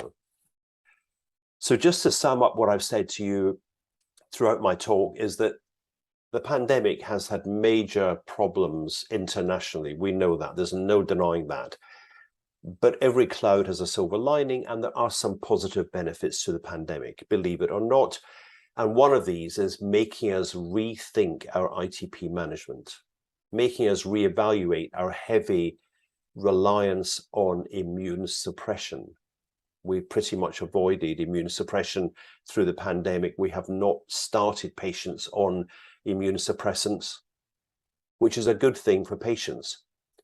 Although we were already using less immune suppression, but it's certainly very, very much less now. I think the TPO receptor agonists are likely to remain the dominant drugs for ITP, but other drugs will be available in due course. And then look out for revised guidelines. The consensus will be done by me and the team. The Americans will be doing their guidelines, I have no doubt. So with that, I will finish my talk, and I do thank you for your attention. Thank you very much indeed.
Pues primero que nada, muchas gracias a todos por sus ponencias.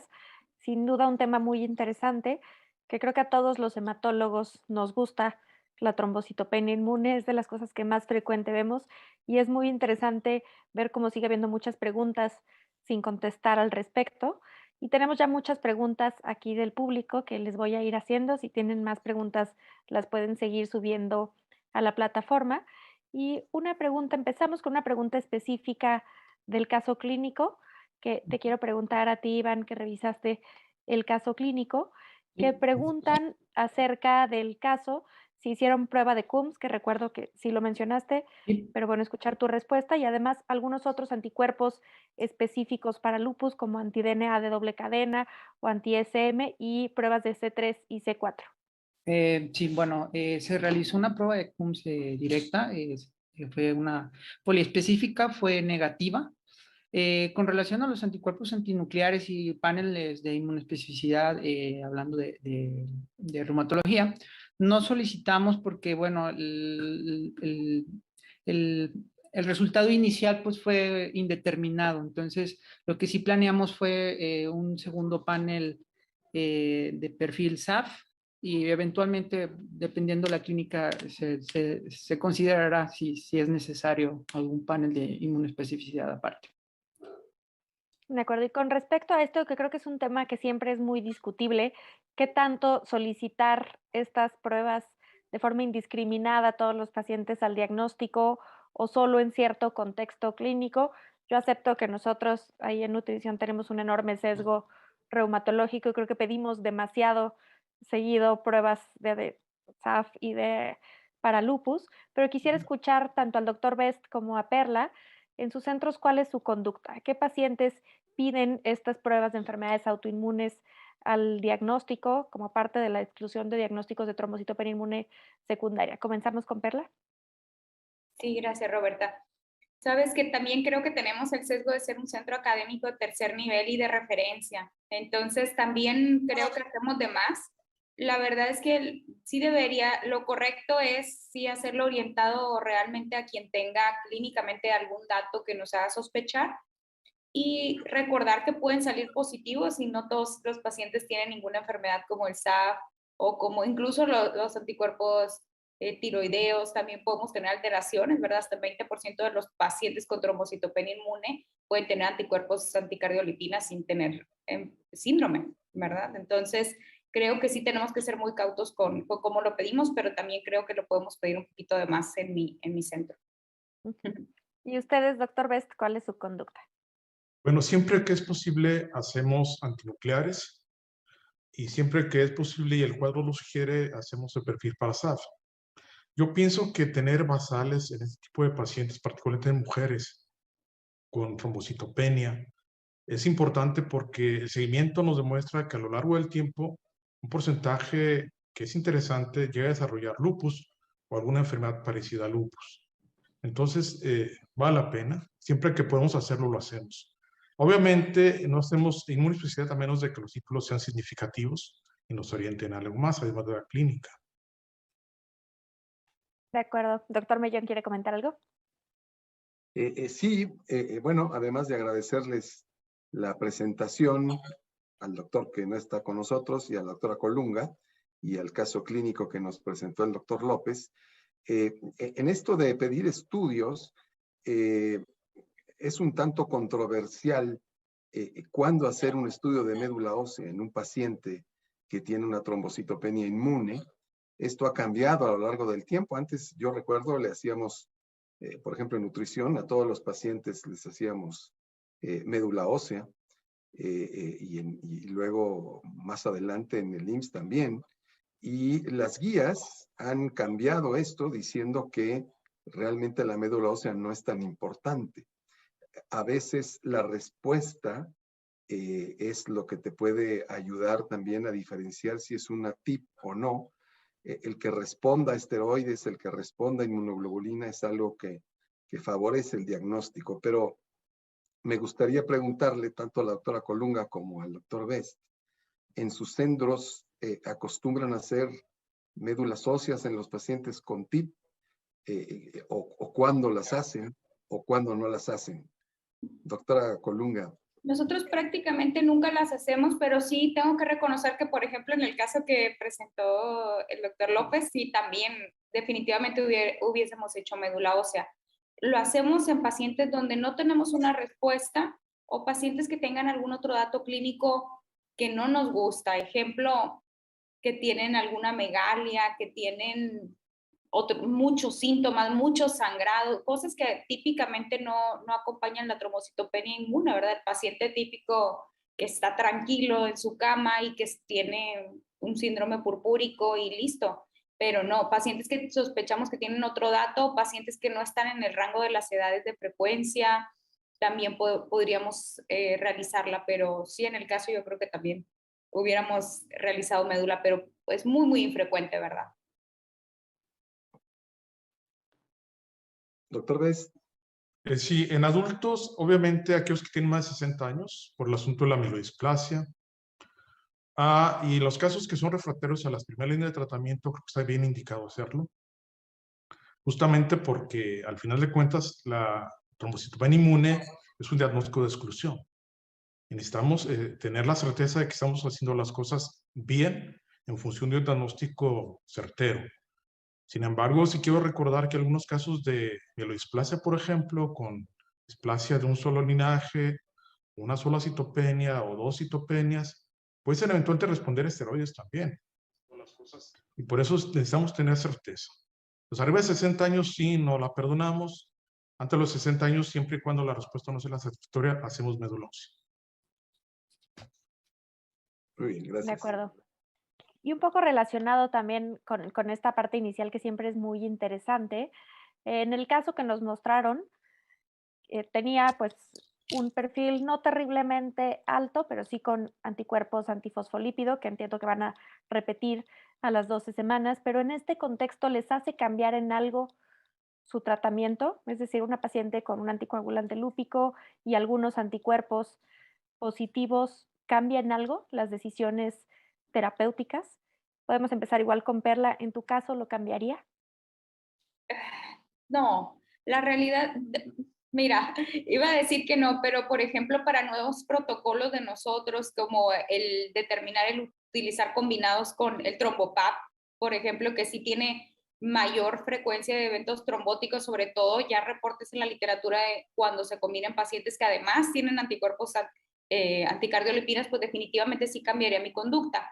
La verdad es que en el caso como este, donde no, si no voy a utilizarlo, pues quizá no cambiaré mi conducta. Ustedes sí lo utilizaron. Creo que era muy necesario en el caso porque era un paciente refractario que no tenía como muchas alternativas y no tiene un diagnóstico como tal de un síndrome antifosfolípido, pero sí sí vigilo mucho la evolución, ¿verdad? Sabiendo que pues puede ser que no tenga el síndrome como tal, pero sí soy cauta sobre todo en eso de uso de ingreso a un protocolo o uso de análogos de TPO.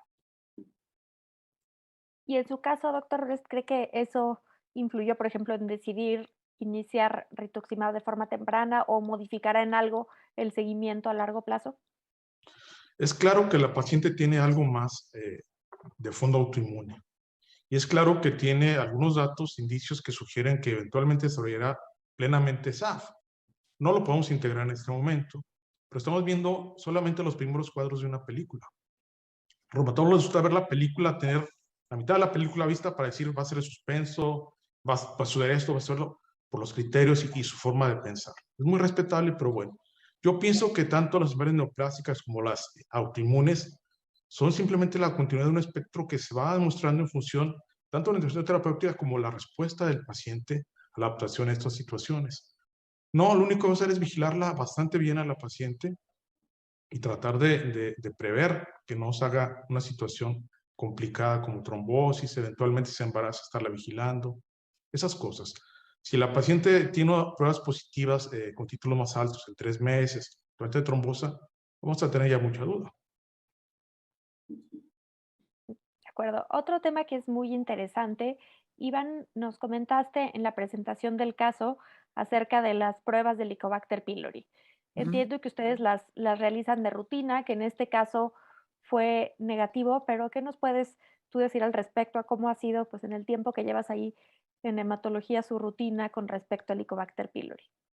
Bueno, sí las hacemos, como mencionas, de rutina, independientemente de la cuenta plaquetaria, porque a veces que, bueno, tenemos pacientes con un recuento plaquetario profundo y no les damos esa prioridad. Aquí, en general, a todos les pedimos la prueba de ureas en aliento al diagnóstico. La experiencia en el centro, les comentaba, estamos haciendo, de hecho, un estudio donde casualmente pues vimos que hay una incidencia del 90%, bueno, del 87.6% dentro de los pacientes con TIP, o sea, es una alta prevalencia.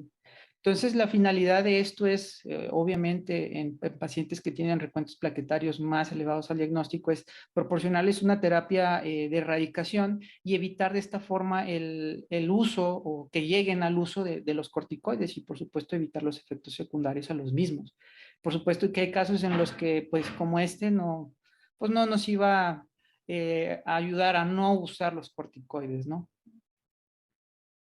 De acuerdo, creo que es un tema muy interesante. Doctor Bess, ¿quiere agregar algo al respecto? Sí, me gustaría poner números al asunto. La N es de 78 pacientes y lo que estamos observando es que aproximadamente dividimos a los pacientes entre los que tienen historial de dependencia de corticoides y los que eran vírgenes de tratamiento. Y tenemos una respuesta entre los pacientes que tenían corticoides del 50% aproximadamente, igual que los enfermos que nunca han tenido exposición a corticoides.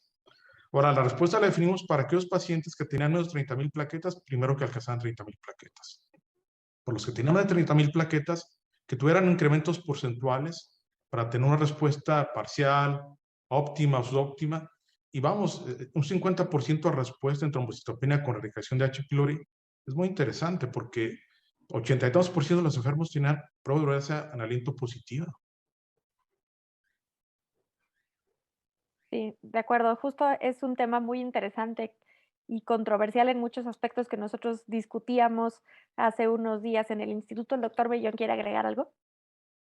Sí, nada más comentar que también en especialidades del siglo XXI también se hizo un estudio investigando H. pylori en los pacientes. La prevalencia, como se ha dicho, es muy alta en nuestro país, por arriba del 80%, lo cual favorece la indicación de hacerla en un paciente que tiene TIP por la alta prevalencia.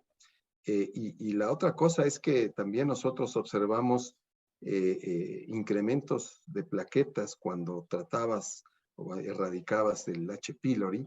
Incluso tuvimos algunos casos que se informaron de forma anecdótica con TIPs refractarias que cuando tratabas el H. pylori tenían una mucho mejor respuesta a los tratamientos. Entonces, sí es un punto que dada la prevalencia alta en México, pues hay que tomarlo en cuenta. Y además, lo sencillo que es el diagnóstico y el tratamiento, que también es algo que hay que tomar en cuenta. De acuerdo. No sé, Perla, si allá en tu centro tienen alguna conducta distinta al respecto. Sí, igual lo hacemos y lo hacemos prácticamente de rutina, justo por las altas prevalencias que tenemos.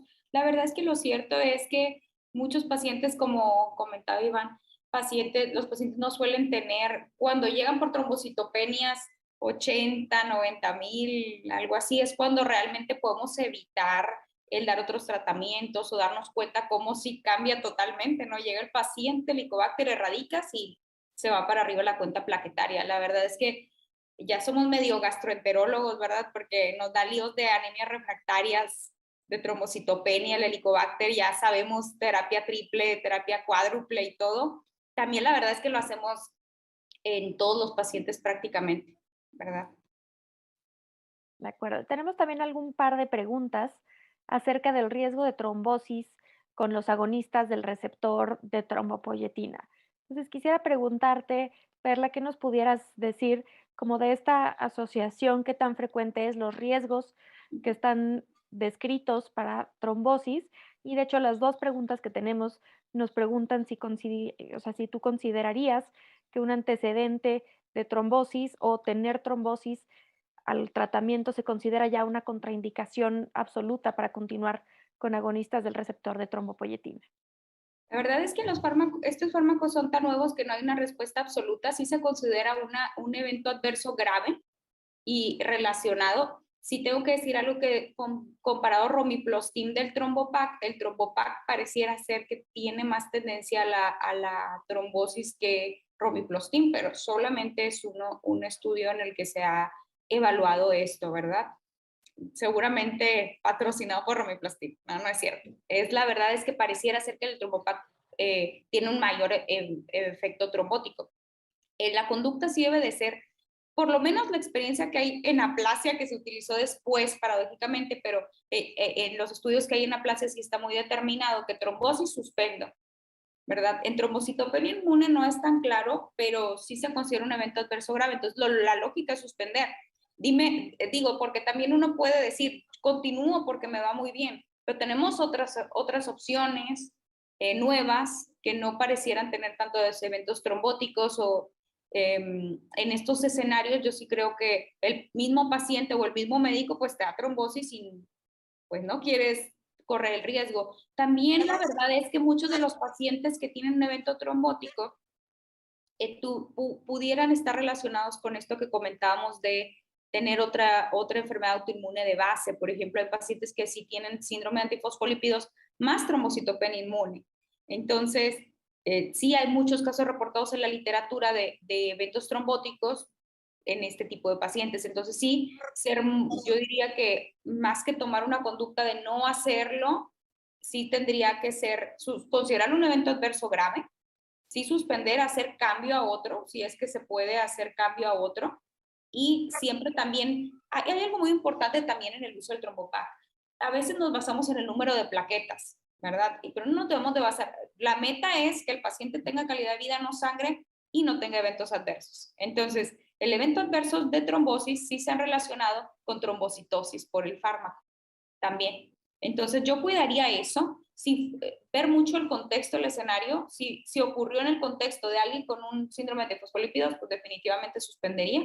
Si ocurrió en el contexto de que tuve trombocitosis por la droga y por eso tuve el evento trombótico, quizá podría hacer ajustes en dosis y todo. Pero si no hubo nada de eso, definitivamente no continuar. Doctor Mellón, justo le iba a preguntar si quería agregar algo al respecto, ya que son temas que le gustan. Bueno, es algo un poco difícil de precisar, porque la trombocitopenia inmune primaria per se puede cursar con trombosis, independientemente del tratamiento. La prevalencia de trombosis en la TIP es más alta que en la población general, es decir, lo cual nos sorprende porque sabemos que los padecimientos autoinmunes, por la actividad inmunológica y las citocinas, suelen tener también una frecuencia alta de trombosis. Entonces,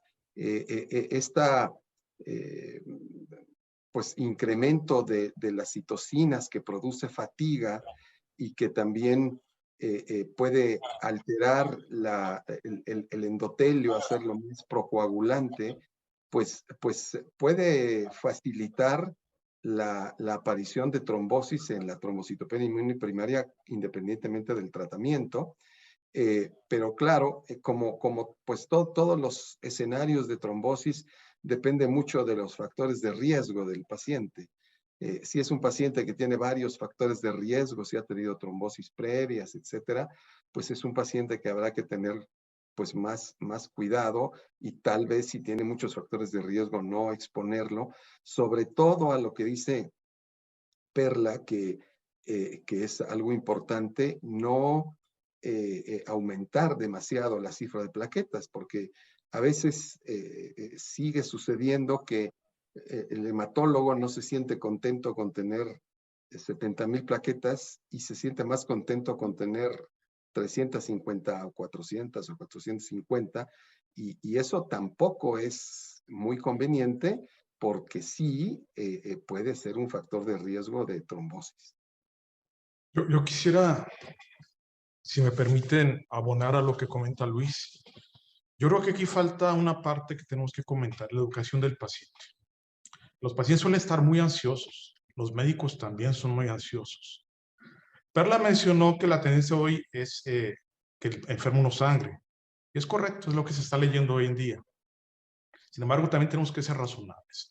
Si el enfermo está sangrando con 7,000 plaquetas y lo llevamos a 14,000 y ya no sangró, no estoy satisfecho con eso. Pero si lo llevo a 30,000 y está en una cifra de seguridad, estoy tranquilo. Tenemos que recordar que la capacidad hemostática está sobrada.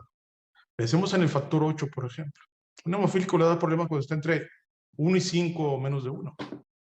Casi nunca les va a dar problemas, a menos de que sea un problema muy serio por un hemofílico leve. Tenemos 150,000, 300,000 plaquetas. Se puede operar una cirugía, digamos, mediana, con 50, 70,000 plaquetas. El ojo, el cerebro, la columna con 100,000 plaquetas. Pero esto lo tenemos que entender y difundir, porque si no vas a sobretratar a los pacientes. Y además que es costoso, es tóxico. De acuerdo. Muchas gracias, doctor Best. Otra pregunta que creo que es muy relevante para nuestra práctica en nuestro contexto en México. Creo que cada vez que vemos estas pláticas por profesores internacionales, ya prácticamente ven como una tragedia hacer esplenectomía y como algo totalmente contraindicado en trombocitopenia y de pronto nos sentimos de verdad como que hacemos cosas terribles por hacer esplenectomías, pero creo que en la práctica cotidiana sigue siendo una herramienta que utilizamos mucho en México. Entonces quisiera escuchar cuál es su postura y cuál es su práctica hoy en día en cuanto a la esplenectomía como tratamiento de segunda, tercera línea en trombocitopenia inmune. Si quieren empezamos con Perla para ir en el mismo orden. Sí, nosotros en el centro pues tenemos pacientes que están esplenectomizados, no ciertamente en los últimos años, porque como pueden ver tenemos los últimos como 8 años que hemos tenido protocolos de tratamiento en primeras líneas de trombocitopenia inmune, entonces sí tuvimos un tiempo en el que no vemos pacientes como tan que los mandemos a una segunda o tercera línea como esplenectomía. También tiene un costo infeccioso y un costo de morbilidad por la cirugía.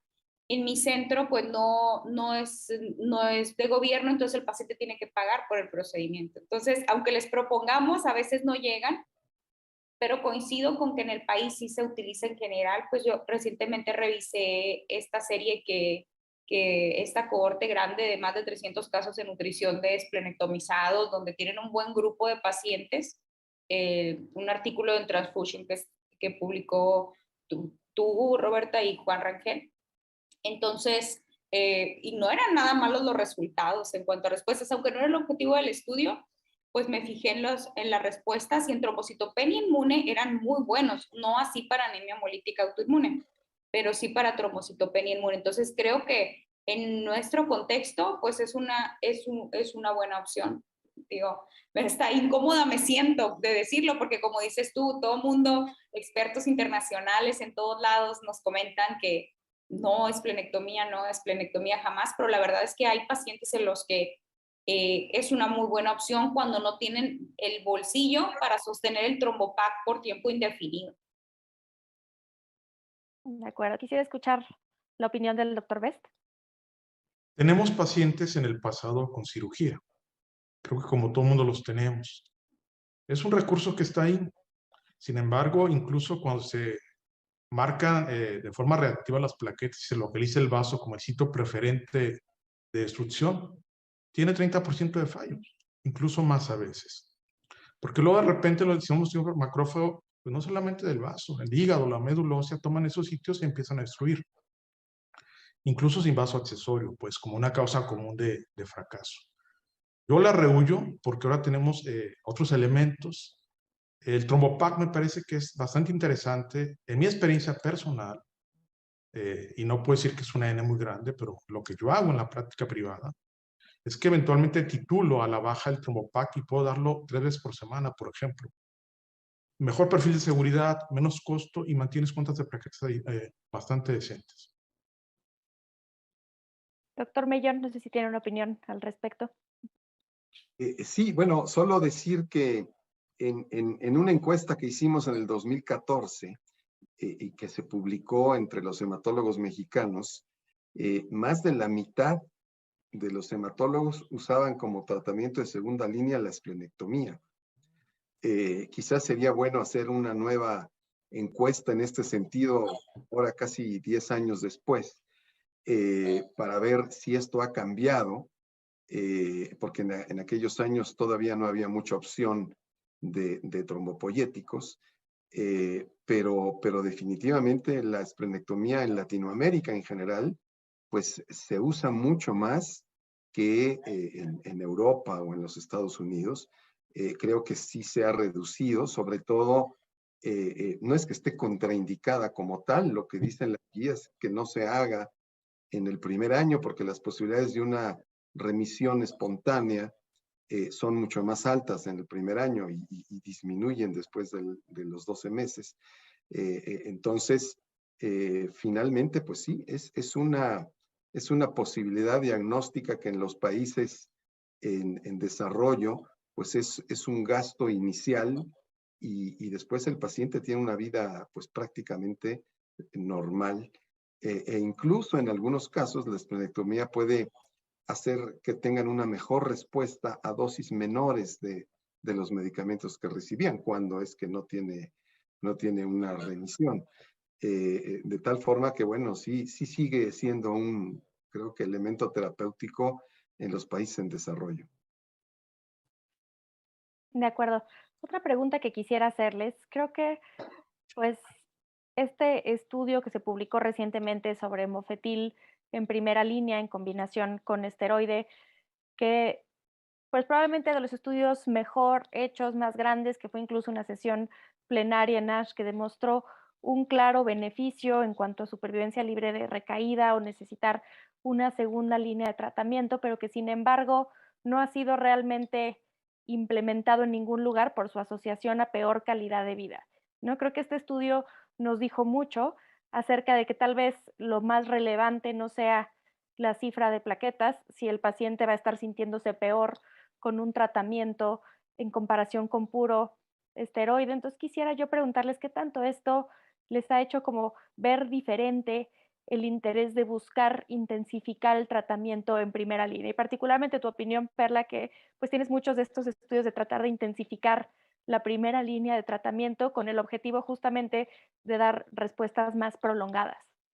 Claro, si te pones a pensar, ¿no? De que realmente la cura o lo que yo quiero demostrar, que voy a disminuir el tiempo libre de otro tratamiento, etcétera, más es mejor, pues ya la experiencia nos ha dicho, ¿no? Que no siempre más es mejor. Lo que sí creo mucho es en combinar mecanismos de acción. O sea, el ácido micofenólico en sí, claro que ya todos conocemos que es un inmunosupresor con efectos adversos ya conocidos, pero hay otras opciones interesantes como el oseltamivir. Nosotros publicamos recientemente algo en Crónica también de oseltamivir. No nos fue tan mal, ¿verdad? Cuando no tienes otras opciones, hay opciones que pueden ser económicas, ni siquiera graves. Entonces, yo diría, sí replantearnos como para siempre incluir la calidad de vida en los estudios y no creer, porque luego somos muy dados a pensar que el corticosteroide es el demonio y todo lo demás nuevo es nuevo, entonces es muy bueno. Pero pues sabemos que no es así, tienen toxicidad hepática, fibrosis, trombosis, ¿verdad? Entonces, la verdad es que yo creo mucho más que no me desanima para nada. O sea, sí, creo que seguiremos intentando tratamientos de este tipo de combinaciones, pero sí pensar muy bien en incluir la calidad de vida en estos estudios y en combinar mecanismos de acción. Doctor Mellón. Bueno, nada más para complementar lo que dice la doctora Colunga, es muy controversial el hecho de usar combinaciones al inicio. Hay quienes están muy a favor, como el jefe de la doctora, David, que le gusta mucho. Hay otros que consideran que no es una buena conducta porque cuesta dinero y a veces se suman efectos adversos. Pero lo que ella ha dicho de usar mecanismos de acción diferentes, pues eso es mucho más racional, claro. Ahora bien, también es importante en los estudios el análisis de ciertos subgrupos en donde una combinación puede ser más eficaz que en otros subgrupos. Por ejemplo, el uso de rituximab más dexametasona, que en general las guías no lo recomiendan. Hay un subgrupo de pacientes, y esto fue publicado hace ya algunos años, de mujeres con trombocitopenia inmune primaria de no demasiada larga duración, es decir, menos de un año de duración, mujeres menores de 40 años que tienen una mejor respuesta al rituximab con dexametasona que otros grupos de hombres o de pacientes de mayor edad.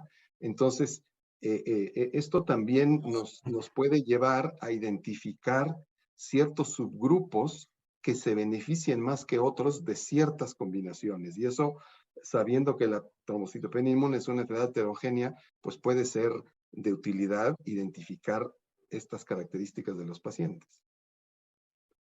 De acuerdo, y doctor Best. Yo quisiera recordarnos que estamos ante una enfermedad autoinmune y situarme en el contexto de los enfermos que tienen púrpura crónica, no aguda, no persistente, crónica. Escuchamos al doctor Provan decir que en relación a la pandemia de COVID era mejor no inmunosuprimir y tratar con agonistas de receptor trombopoietina. La experiencia es corta a largo plazo. Los que hemos tenido la suerte de estar en este asunto de la hematología por décadas tal vez, nos han tocado ver niños, por ejemplo, con púrpuras crónicas, que ahora son profesionistas y que ya tienen problemas de autoinmunidad muy claros. Sjögren, lupus, vasculitis, lo que sea. El seguimiento largo implica que mucha gente va a hacer algo consistente con una enfermedad autoinmune reumatológica. Los agonistas de trombopoietina, como el trombopac, que pueden tener algún efecto inmunomodulador, es poco claro todavía. Y no sabemos qué va a pasar con los enfermos. Estoy hablando de los crónicos, no de los persistentes, no de los agudos. Los crónicos sí hay que vigilarlos mucho. Y yo no estaría tan proclive a deshacerme de la terapia inmunosupresora muy rápidamente. De acuerdo, sin duda temas que siguen siendo muy controversiales. Y hay una última pregunta que quisiera hacerles, porque creo que es algo que tuvo mucho auge en el país en algún momento y que se sigue utilizando acerca de estas dosis bajas fijas de 100 miligramos de rituximab versus dosis altas de 375 miligramos por metro cuadrado. ¿Alguien de ustedes utiliza todavía esas dosis bajas de rituximab? Y sí, ¿por qué? Nosotros, sí, yo personalmente sí lo utilizo y también en el centro. La verdad es que yo sí estoy muy convencida, eventos adversos son muy pocos, muy raros, el costo es abismal la diferencia entre uno y otro, y si nos vamos al origen del uso de la dosis, pues es extrapolado de los estudios del linfoma, ¿verdad? En enfermedades autoinmunitarias, como lo es la trombocitopenia inmune, sin duda, pues 100 miligramos son excelentes en la respuesta. Entonces, yo creo que con la evidencia que tenemos, y si bien no hay estudios de 100 miligramos frente a frente con la dosis estándar, tenemos unos resultados que se asemejan mucho a el utilizar la dosis plena. Y, no, hombre, tiempo de infusión, tiempo en clínica, costo, absolutamente todo a favor de la dosis baja. Doctor Mellón. Sí, yo creo que no hay nada escrito con el rituximab, pues prácticamente en nada más que las evidencias de los estudios con determinada dosis. También está la dosis, esta de 1 gramo, dosis fija, que usan mucho los reumatólogos, que también es práctica.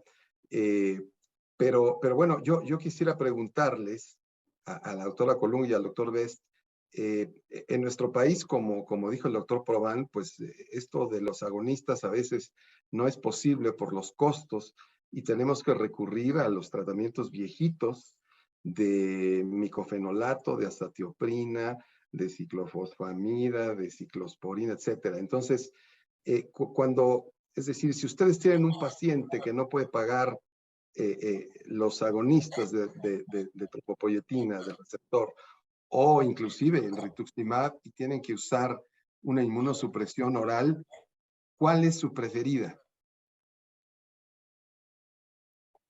Doctora, si quiere usted primero comentar. Sí, la realidad es que hemos utilizado desde Danazol, nos gusta mucho en el centro, a mí también sí me gusta, es un fármaco con el que estoy acostumbrada a trabajar desde que era pasante de hematología, entonces Danazol lo utilizamos como ahorrador de esteroide básicamente, ¿verdad? Para tratar de disminuir a lo menos.